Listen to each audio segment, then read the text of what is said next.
those who went to America fared better. As they were leaving, what was held was called an American wake.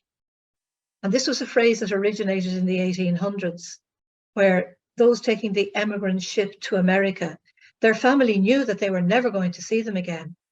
So the farewell was like a wake for a dead person, because essentially that separation was a death.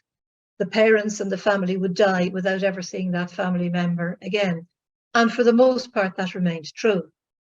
That phrase was then rehabilitated, if you like, in the 1950s, that those who left, an American wake was held for them if they were going to the United States, which meant that because they knew they were not coming back again, or that it would have been incredibly difficult to leave and come back again, there was a social structure there that was ready to welcome them.